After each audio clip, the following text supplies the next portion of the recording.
আসসালামু আলাইকুম দর্শক, অন্তর্বর্তী সরকারের অন্যতম প্রভাবশালী উপদেষ্টা আসিফ মাহমুদ সজীব ভুঁইয়া সম্ভবত মারাত্মক এক প্যাচে পড়ে গেছেন। তাদের নিজেদের মধ্যে দ্বন্দ্বের সৃষ্টি হয়েছে এবং খবরগুলো বা সত্য বোধহয় এভাবে বেরিয়ে আসে। বিষয়টি হচ্ছে যে তার যে এপিএস মোয়াজ্জেম হোসেন তাকে অব্যাহতি দেওয়া হলো, জনপ্রশাসন মন্ত্রণালয় থেকে প্রজ্ঞাপন জারি করা হলো, গণমাধ্যমে সে নিউজটি এলো। কিন্তু আসিফ মোহাম্মদ সজীব ভুঁইয়া এটিকে কেন্দ্র করে তার ফেসবুক পেজে একটি স্ট্যাটাস দিয়েছে। সেটি হচ্ছে গণমাধ্যমে যে লেখা হয়েছে তাকে অপসারণ করা হয়েছে, আসলে অপসারণ করা হয়নি, তাকে অব্যাহতি দেওয়া হয়েছে। ধরে নিলাম যেটি সত্য কথা যে জনপ্রশাসন মন্ত্রণালয়ের ওই প্রজ্ঞাপনে অপসারণ শব্দটি ছিল না, কিন্তু আমরা তো ধরে নিয়েছিলাম যেহেতু দুর্নীতির অভিযোগ ছিল তার বিরুদ্ধে গুরুতর, 311 কোটি টাকার দুর্নীতি করেছেন তিনি, সুইজারল্যান্ডে বাড়ি করেছেন, এপিএস মোয়াজ্জেম হোসেনের কথা বলছি। তো সমালোচনার মুখে তাকে সরিয়ে দেওয়া হয়েছে, কিন্তু যেটি এখন জানা যাচ্ছে না তাকে সরিয়ে দেওয়া হয়নি, সসম্মানে তিনি পদত্যাগ করতে চেয়েছেন, তাকে পদত্যাগ করা হয়েছে এবং পদত্যাগের কারণও ভিন্ন। আসিফ মাহমুদ সজীব ভুঁইয়া তার ভেরিফাইড ফেসবুক পেজে তার যে অফিসিয়াল ল্যাঙ্গুয়েজ তাকে কেন্দ্র করে সেটি তিনি নিজে আপলোড করেছেন। যাই হোক, সেখানে কি লেখা হচ্ছে, মাননীয় উপদেষ্টা আসিফ মাহমুদ সজীব ভুঁইয়ার সহকারী একান্ত সচিবের পদ থেকে পদত্যাগ করেন মোহাম্মদ মোয়াজ্জেম হোসেন। পদত্যাগ পত্রটি গৃহীত হলে আদেশ কার্যকর করে জনপ্রশাসন মন্ত্রণালয়। আচ্ছা, ধরে নিলাম যে তিনি পদত্যাগ করেছেন, তাহলে পদত্যাগ পত্রটি দিতে হবে কোথায় মোয়াজ্জেম হোসেনকে? তার নিয়োগকারী প্রতিষ্ঠান বা সংস্থা বা যেভাবে বলি না কেন আমরা, বা মন্ত্রণালয়, জনপ্রশাসন মন্ত্রণালয়, তো পদত্যাগ পত্রটি জনপ্রশাসন মন্ত্রণালয় দিতে হবে। সেই পদত্যাগ পত্রের কথা কি প্রজ্ঞাপনে উল্লেখ করা হয়েছে? সেখানে তো লেখা রয়েছে যুব ও ক্রীড়া মন্ত্রণালয়ের মাননীয় উপদেষ্টা আসিফ মাহমুদ সজীব ভুঁইয়ার সম্মতিতে বিএম মোয়াজ্জেম হোসেনকে অব্যাহতি দেওয়া হলো। তাহলে পদত্যাগের বিষয়টি এখানে কি পরিষ্কার হয়েছে? তিনি কি আগে পদত্যাগ করেছেন এটি মিন করে? আচ্ছা, তাও ধরে নিলাম যে তিনি পদত্যাগ করেছেন, কিন্তু কনফ্লিক্টটা কোথায় বাড়ছে দেখুন। এইখানে তো আর কোনো যুক্তি চলে না, যেখানে মোয়াজ্জেম হোসেন নিজেও তার ফেসবুকে দাবি করছে নিজের মান সম্মান রক্ষার জন্য যে গত 10 মার্চ 2025 ব্যাংকের লিখিত পরীক্ষায় ফলাফল প্রকাশ করলে আমি উত্তীর্ণ হই। এর পাশাপাশি তিনি যে বিসিএস এর প্রিলিমিনারি তো উত্তীর্ণ হয়েছেন, তার ভাই বাবা লিখিত পরীক্ষার সামনে সেজন্য তাকে প্রস্তুতি দিতে হবে, এই সরকার যদি 30 ডিসেম্বর মধ্যে নির্বাচন দেয় তাহলে তাকে তো একটা স্থায়ী চাকরির জন্য চেষ্টা করতে হবে, ইত্যাদি ইত্যাদি অনেক কথা লিখেছেন। লেখার পরে তিনি কি বলছেন? তিনি বলছেন, তাই আমি গত মার্চের 25 তারিখে উপদেষ্টা আসিফ মাহমুদের কাছে পদত্যাগ পত্রটি জমা দিই। উপদেষ্টা আসিফ মাহমুদ 8 এপ্রিল পদত্যাগ পত্র গ্রহণ করেন এবং যেহেতু নিয়োগ প্রদান ও বাতিল রাষ্ট্রপতি কর্তৃক হয়ে থাকে, এই জন্য গত 22 এপ্রিল প্রজ্ঞাপন হয়েছে, অর্থাৎ একদিন আগে।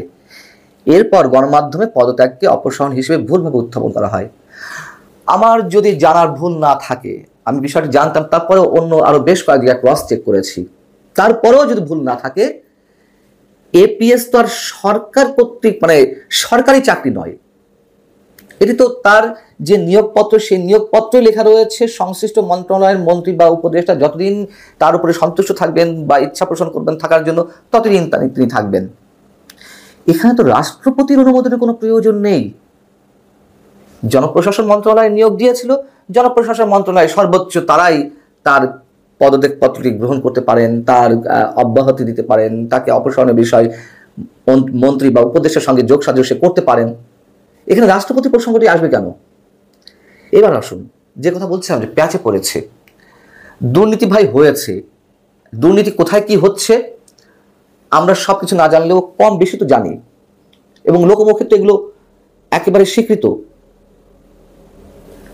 সেই জায়গা থেকে আমরা বলতে পারি যে তিনি যে একেবারে শতভাগ সৎ, নিশ্চয় তা নয়। আচ্ছা, আসিফ মাহমুদ সজীব ভুঁইয়ার বিরুদ্ধেও অনেক ধরনের দুর্নীতির অভিযোগ রয়েছে, আমরা কি তাহলে ধরে নেব যে দুর্নীতির কাজগুলো যদি হয়ে থাকে, কিন্তু এই যে তাকে অপসারণ করা হচ্ছে এটি তার হাতে ঘা লেগেছে বিএম মোয়াজ্জেম হোসেনের, সেই জায়গা থেকে আসিফ মাহমুদকে বিশেষ কোনো ভয় ভীতি দেখানো হয়েছে, আমার কাছে প্রমাণ আছে। কারণ এই যে মোয়াজ্জেম হোসেন, সে তো আসিফ মাহমুদ সজীব ভুঁইয়ার বিশ্ববিদ্যালয়ের শিক্ষা জীবনের বন্ধু। এই যে মোয়াজ্জেম হোসেন একজন এপিএস পদে নিয়োগ পাওয়ার পরে নিজের এলাকায় শোডাউন করে, পোস্টার ছাপে, এর উদাহরণ কোথাও দেখা গেছে? এই মোয়াজ্জেম হোসেন করেছেন, তিনি কতটা সৎ আমরা সেটি চোখ বন্ধ করলেই কল্পনা করতে পারি। তো সেই জায়গা থেকে আসিফ মাহমুদ সজীব ভুঁইয়া তাকে অব্যাহতি দিতে গিয়ে কোনো ধরনের অনাকাঙ্ক্ষিত মুহূর্তের মধ্যে পড়েছেন কিনা আমরা জানি না। তবে অব্যাহতি নিয়ে যেসব বয়ান এখন আসছে, বিশেষ করে মোয়াজ্জেম হোসেন নিজে যেটি লিখেছেন যে রাষ্ট্রপতি বিষয়টি, এটি একেবারে অগ্রহণযোগ্য। বিষয়টি কেউ জেনে থাকলে আমাকে জানাবেন প্লিজ, যে রাষ্ট্রপতির অনুমোদনে বা বাতিল সম্মতির এই বিষয়গুলো রয়েছে।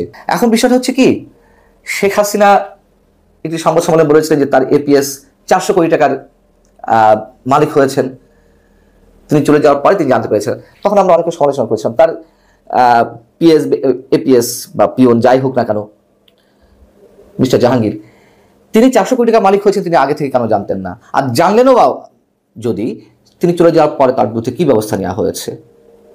এই যে আসিফ মাহমুদ সজীব ভুঁইয়া অব্যাহতি এবং অপসারণ এই শব্দ দুটোকে নিয়ে যে খেলছেন, বা যেহেতু মোহাম্মদ মোয়াজ্জেম হোসেন আপত্তি তুলেছেন যে না, এটা আমার জন্য আত্মসম্মানহানি করা, আমাকে কেন অপসারণ করা হবে বা অব্যাহতি দেওয়া হবে, বলা হোক যে আমি পদত্যাগ করেছি, এইসব নিয়ে যে নানান ধরনের জটিলতা, সেই জায়গা থেকে আমরা সব বাদ দিয়ে যদি বলি আসিফ মাহমুদ সজীব ভুঁইয়া কেন তাকে পদত্যাগের সুযোগ দিবেন, কেন অব্যাহত বা করতে দিবেন, কেন তাকে আইনের আওতায় আনা হয়নি, কেন তার বিরুদ্ধে দুর্নীতি তদন্ত করতে দেওয়া হয়নি বা সে ধরনের পদক্ষেপ নেওয়া হয়নি? আমরা একইভাবে দেখলাম যে জাতীয় নাগরিক পার্টি, এই আসিফ মাহমুদ সজীব ভুঁইয়ার সহযোদ্ধারাই তো করেছেন এই দল, সেই দলের একজন যুগ্ম সদস্য সচিব সালাউদ্দিন তানভীর, তাকেও দল থেকে সাময়িক বহিষ্কার করা হয়েছে, কারণ দর্শার নোটিশ দেওয়া হয়েছে।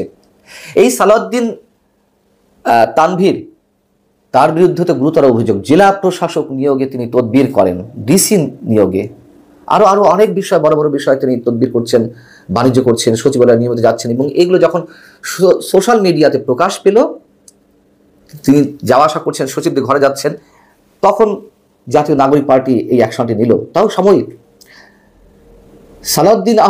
সালাউদ্দিন তানভীর, তিনি যে স্কুল পড়ুয়া শিক্ষার্থীদের যে বইয়ের বিষয়টি, সেখানে বই ছাপানোর 400 কোটি টাকার বাণিজ্য করেছেন, এ কথা তো আরো অনেক আগের, এতদিন পরে তার বিরুদ্ধে কেন এই ব্যবস্থা নেওয়া হলো?